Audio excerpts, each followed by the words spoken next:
Formula ఈ race వ్యవహారంలో IAS Aravind Kumar ను ఏసీబీ సుదీర్ఘంగా విచారించింది.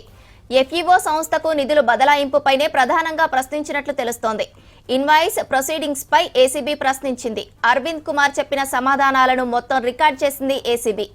ఎఫ్ఈఓ సంస్థకు 54 కోట్లు బదిలీ ఎవరు చేయమన్నారు, ఎప్పుడు చేశారనే దానిపై ప్రశ్నలు అడిగింది. ఫార్ములా ఈ రేసు వ్యవహారంలో ఐఏఎస్ అరవింద్ కుమార్ ను ఏసీబీ సుదీర్ఘంగా విచారించింది. ఎఫ్ఈఓ సంస్థకు నిధులు బదలాయింపుపైనే ప్రధానంగా ప్రశ్నించినట్లు తెలుస్తోంది. ఇన్వాయిస్ ప్రొసీడింగ్స్ పై ఏసీబీ ప్రశ్నించింది. అరవింద్ కుమార్ చెప్పిన సమాధానాలను మొత్తం రికార్డు చేసింది ఏసీబీ. ఎఫ్ఈఓ సంస్థకు 54 కోట్లు బదిలీ ఎవరు చేయమన్నారు, ఎప్పుడు చేశారనే దానిపై ప్రశ్నలు అడిగింది. మరింత సమాచారం ధనరాజ్ అందిస్తారు. ధనరాజ్, ఫార్ములా కేసులో senior IAS Aravind Kumar ACB విచారణపై అప్డేట్స్ ఏంటి? ఈ ఫార్ములా రేస్ కేసు వ్యవహారంలో ఐఏఎస్ అరవింద్ కుమార్ను ఏసీబీ అధికారులు సుదీర్ఘంగా 6 గంటల పాటుగా విచారణ కొనసాగించారు.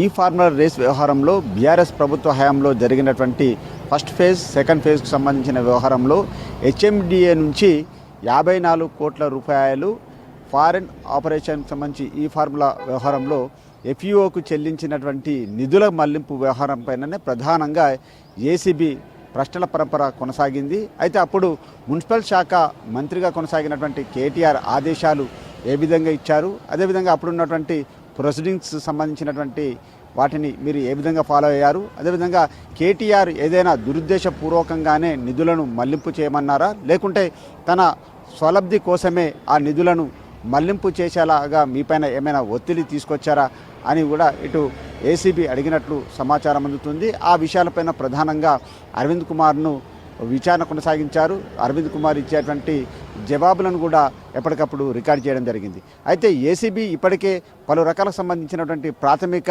అంశాలన్నిటిని కూడా ఇప్పటికే సేకరించడం జరిగింది. ఇందులో ఈ సేకరించినటువంటి క్రమంలోనే 4 నాన్ బెయిలబుల్కి సంబంధించినటువంటి సెక్షన్లను కూడా పెట్టింది. ఈ క్రమంలోనే పలువురికి ఈ కేసులో ఉన్నటువంటి కేటీఆర్తో పాటుగాను, అదేవిధంగా A2గా ఉన్నటువంటి అరవింద్ కుమార్, అదేవిధంగా A3 అయినటువంటి బిఎల్ఎన్ రెడ్డి, ఈ ముగ్గురికి ఏసీబీ నోటీసులు జారీ చేసింది. ఈ నోటీసులు జారీ చేసినటువంటి క్రమంలోనే ఇవాళ విచారణకు అరవింద్ కుమార్ హాజరయ్యారు. మొత్తం మీద పలు విషయాలకు సంబంధించిన వ్యవహారాలపైన సుదీర్ఘంగా విచారణలో పలు అంశాలు వెలుగులోకి రావడం జరిగింది. ప్రధాన ఉద్దేశం చూసినట్టయితే మొదటి ఫేజ్ తర్వాత సెకండ్ ఫేజ్లో ఏఎస్ నెక్స్ట్ అనే కంపెనీ ఎందుకు వైదొలిగింది, ఆ తర్వాత హెచ్ఎండిఏ నుంచి ఆ తర్వాత విదేశీ కంపెనీలకు నిధులు మళ్లింపు చేయడంలో ప్రధాన ఉద్దేశం ఏంటిది, దీనిలో దురుద్దేశపూర్వకంగానే తమ ప్రయోజనాలకు అనుకూలంగానే ఈ నిధులను మళ్లింపు చేశారా అనే విషయాలను కూడా అడిగింది. అదేవిధంగా కేటీఆర్ ఏ రకమైనటువంటి ప్రెజర్ కొనసాగించారు, మీరు ఒక బ్యూరోక్రాట్స్ అయి ఉండి కూడా పలు ఫైళ్లకు సంబంధించినటువంటి పరిశీలనలు కొనసాగాలి, అదేవిధంగా ఇందులో ఏదైనా తప్పులు దొరికినా అవకతవకలు జరిగినా మీరు ఒక ఐఏఎస్ అధికారి అయి ఉండి కూడా ఈ ఫైళ్లకు సంబంధించినటువంటి వ్యవహారంలో తగు జాగ్రత్తలు మీరు ఎందుకు పాటించలేరు, ఈ ఫైళ్లకు సంబంధించిన వ్యవహారంలో కావచ్చు, బ్యాంక్ సంబంధించినటువంటి చెల్లింపుల వ్యవహారంలో మీరు ఎందుకు ఆ ఫైళ్లను ఎందుకు నిలుపుదల చేయలేకపోయారు, నిధులకు సంబంధించిన మళ్లింపు వ్యవహారంలో ఇది ఒక కాన్స్పిరెన్సీకి సంబంధించినటువంటి కుట్ర ఉంది, ఇందులో అధికార దుర్వినియోగం ఉంది, కాబట్టి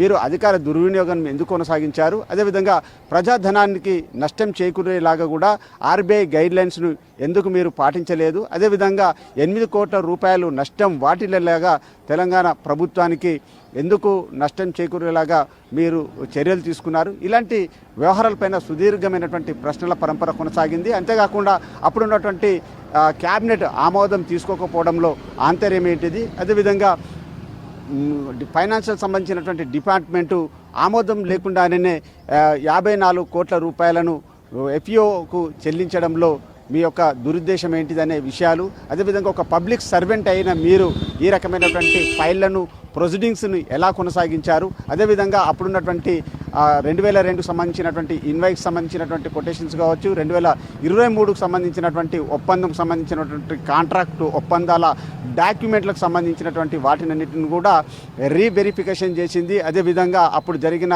2 ఫేజ్లకు సంబంధించిన వ్యవహారంలో చెల్లింపులు జరిగినటువంటి బ్యాంక్ ట్రాన్సాక్షన్స్ పైన కూడా సుదీర్ఘంగా విచారించింది. ఎప్పటికప్పుడు అరవింద్ కుమార్ ఇచ్చేటువంటి స్టేట్మెంట్ను కూడా ఏసీబీ అధికారులు రికార్డు చేశారు.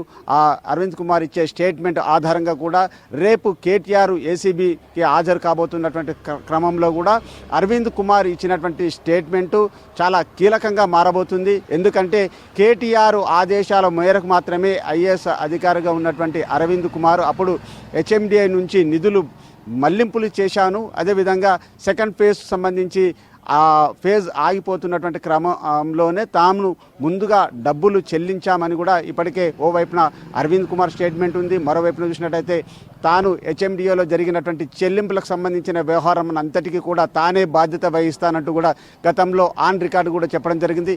ఈ అంశాలన్నింటిపైన కూడా సుదీర్ఘంగా ఏసీబీ ఎప్పటికప్పుడు పలు ప్రశ్నలకు సంబంధించిన పరంపర కొనసాగించి ఎప్పటికప్పుడు అరవింద్ కుమార్ ఇచ్చేటువంటి స్టేట్మెంట్ను రికార్డ్ చేసింది. మరోవైపున చూసినట్టయితే కేటీఆర్ కూడా రేపు విచారణకు హాజరు కాబోతున్నటువంటి క్రమంలో ఆయన వెంట న్యాయవాదులను తీసుకొస్తానంటూ కూడా వేసినటువంటి లంచ్ మోషన్ పిటిషన్లో కూడా హైకోర్టు పలు అంశాలను కూడా పేర్కోవడం జరిగింది. ఏదైతే దర్యాప్తు సంస్థల దగ్గర మాత్రము అడ్వకేట్ను అనుమతించబోము, విజిబుల్ సంబంధించినటువంటి ఒక విండో నుంచి మాత్రమే కేటీఆర్ ప్రశ్నించేటువంటి క్రమంలో మాత్రమే ఒక విజిబుల్కి సంబంధించినటువంటి సిచ్యువేషన్ను ఉండేలాగా మాత్రమే చూస్తాము. దర్యాప్తు సంస్థలలో మాత్రం అడ్వకేటు ప్రమేయం ఉండదు. అదేవిధంగా అడ్వకేట్ను మాత్రము ఒక విండో నుంచి చూసేలాగా మాత్రమే విజిబుల్కి సంబంధించినటువంటి సిచ్యువేషన్ ఉంటుంది అనేది మాత్రం ఇటు హైకోర్టు తేల్చి చెప్పడంతో ఇక రేపు కేటీఆర్ విచారణకు హాజరు కాబోతున్నటువంటి క్రమంలో కూడా ఇక ఏసీబీ బృందం కూడా చాలా వరకు ప్రత్యేకంగా భేటీ అయింది. ఏసీబీ డీజీ అయినటువంటి విజయ్ కుమార్తో పాటుగాను ఏసీబీ డైరెక్టర్గా ఉన్నటువంటి తరుణ్ జోషితో పాటు టీం అంతా కూడా రేపటికి సంబంధించినటువంటి ప్రతి వ్యూహాలకు సంబంధించినటువంటి వ్యవహారాలను, అదేవిధంగా గత బీఆర్ఎస్ ప్రభుత్వ హయాంలో ఈ ఫార్ములా రేస్ వ్యవహారంలో జరిగిన అవినీతి అక్రమాలకు సంబంధించిన విషయాలపైన కూడా ఇప్పటికే పలు ఫైళ్లను స్క్రూటినీ కొనసాగించింది. పలు చోట్ల కూడా ఏసీబీ దాడులు నిర్వహించి ప్రాథమికమైనటువంటి ఆధారాలన్నింటినీ సేకరించడం జరిగింది. మరోవైపున చూసినట్టయితే హెచ్ఎండిఏ ప్రిన్సిపల్ సెక్రటరీగా ఉన్నటువంటి దానకిషోర్ ఇచ్చినటువంటి స్టేట్మెంట్ ఆధారంగా కూడా ఇక కేటీఆర్ను రేపు ఉదయం 10 గంటల నుంచి విచారణ కొనసాగించేందుకు గాను ఇప్పటికే ఏసీబీ బృందం సంసిద్ధంగా ఉంది.